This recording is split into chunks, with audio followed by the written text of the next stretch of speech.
Okay, guys, this is going to be my thoughts on them making a Lion King 2, a sequel to the live action, not live action, sorry, CGI animated Lion King film. They're making a sequel to it. Thoughts on that? My problems with the first film were not that it was badly made, not like that the story was bad.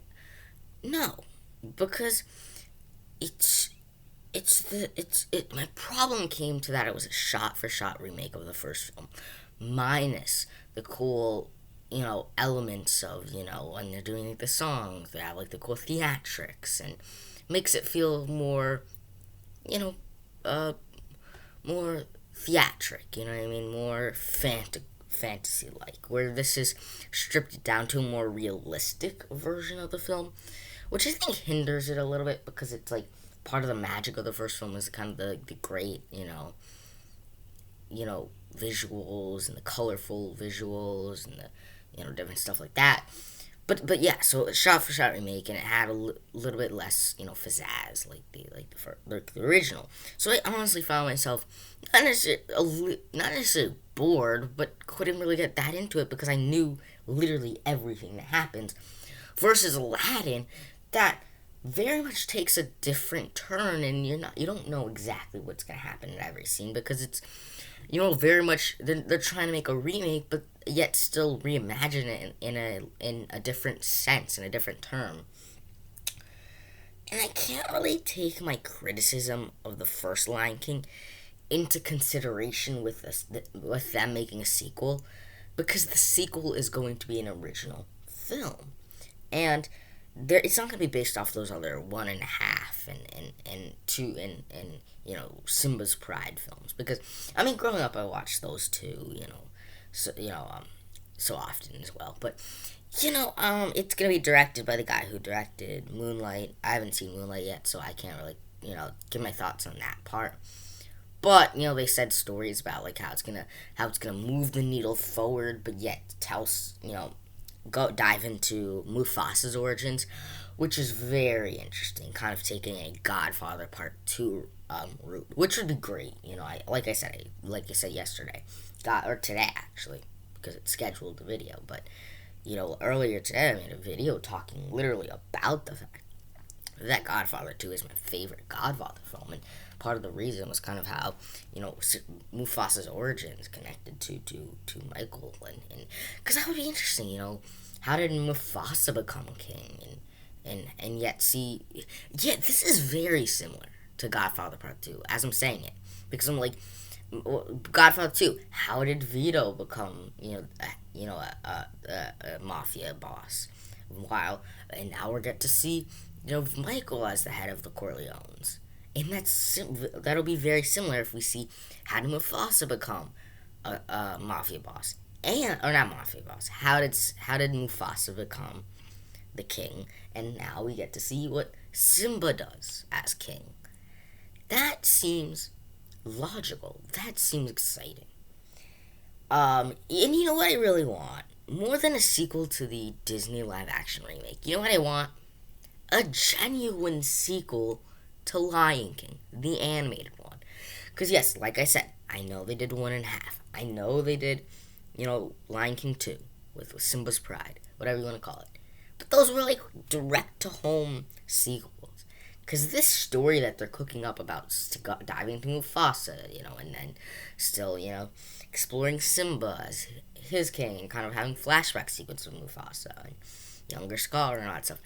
I just think the format of animated just fits this universe and this world so much. And there was a deep fake where they made it more cartoony, more like the animated version. It was just better because no one was asking for.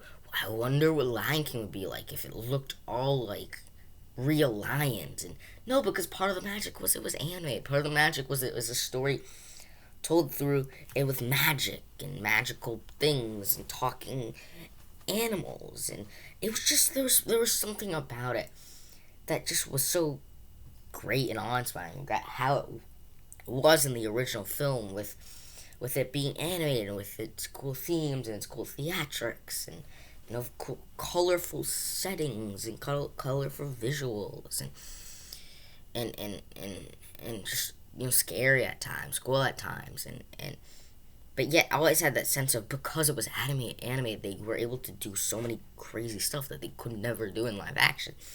And I think the first Lion King was honestly living proof of that. Because no one's gonna doubt the visuals in Lion King were amazing. No one can say that they're not. You know, but that can't be enough to say go. I think they're definitely making Lion King 2, no doubt about it. From the money part, no doubt about it. It's a cash grab. Like I said, that's what I thought. That when they announced that they were gonna make a live action Lion King remake, a Toy Story 4, and a Frozen 2, I'm like, this is the year. And Aladdin 2, or an Aladdin. I was like, this is the year for Disney cash grabs. Frozen 2, guaranteed $1 billion. Toy Story 4, pretty much guaranteed, $1 billion. Endgame, pretty much guaranteed nearly $2 million.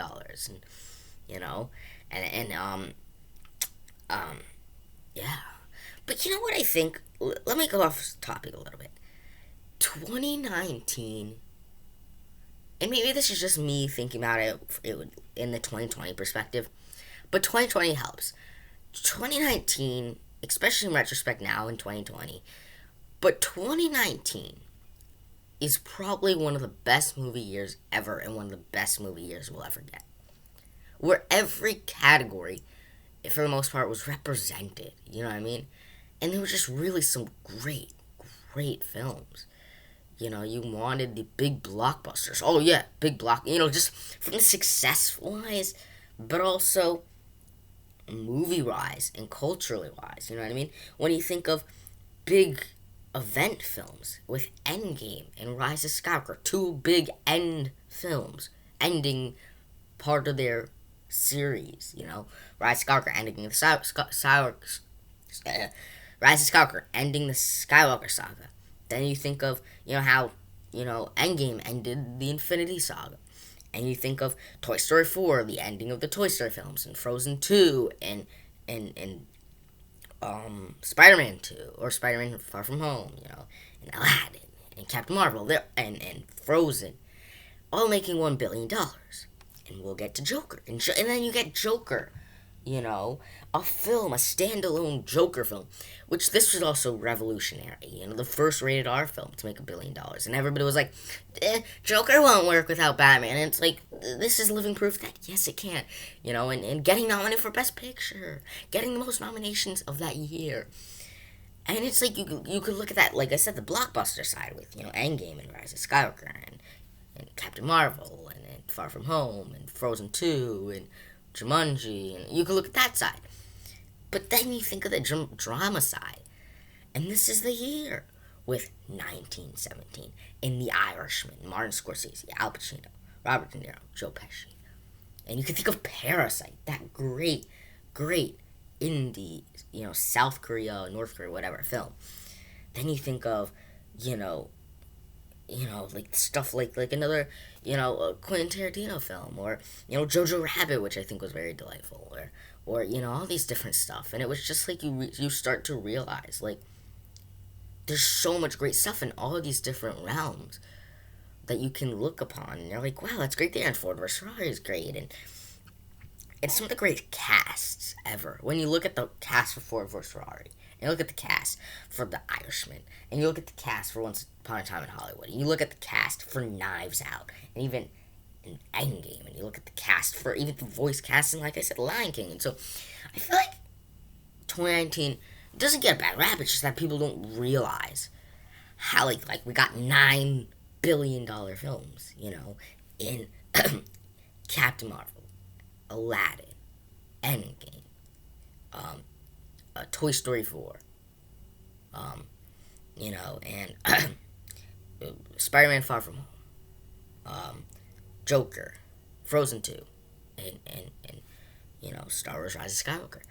And and it's and by the way, this is like one of the greatest summer blockbuster seasons ever. I'm not going to say it's the greatest, but one of them. When you think of kicking it off with Avengers Endgame, Then you got John Wick 3.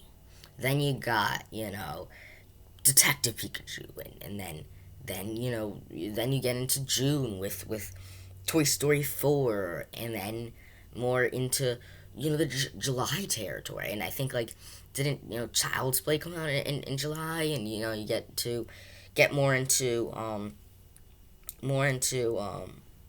July, and you have Far From Home and Lion King. Um, and so yeah, that was great. Great summer season as well.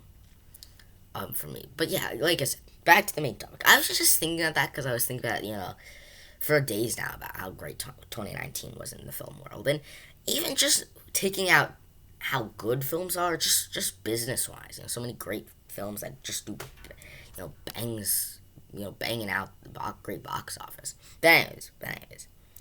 Oh, so Lion King 2, I'll be excited because the Lion King myth lore, not myth lore, I think is so grand and so great that I'll be so interested in it, just seeing what they could do. But it just is, it tempers me because I don't know.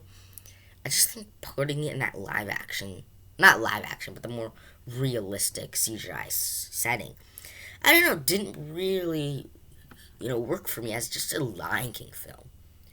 It felt like you were watching. It felt like you were watching a scripted, like a weird scripted lion. Because the part of it was that the voice talk, like, because like the problem is you can't say we're making a more realistic version and then still have the voices and stuff, which is still important.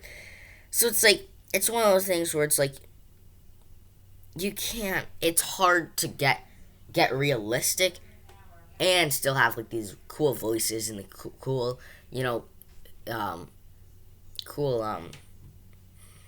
uh, music pieces because it just feels out of place. You see these cool, realistic fighting sequences, and then you get another voice note, another talking sequence. And like the talking feels out of place if you wanted it realistic, but you want Lion King, so you got to go talking. And so I don't know, but I think if the story is really great, and I think this idea of like taking a Godfather 2 type motif of like, oh, flat, not like oh, we're gonna see what Mufasa is doing to become, you know, the king, and how that reflects to what Simba's doing. I think that would be a great premise and great thing, but we'll see. Stay tuned for more videos coming at you.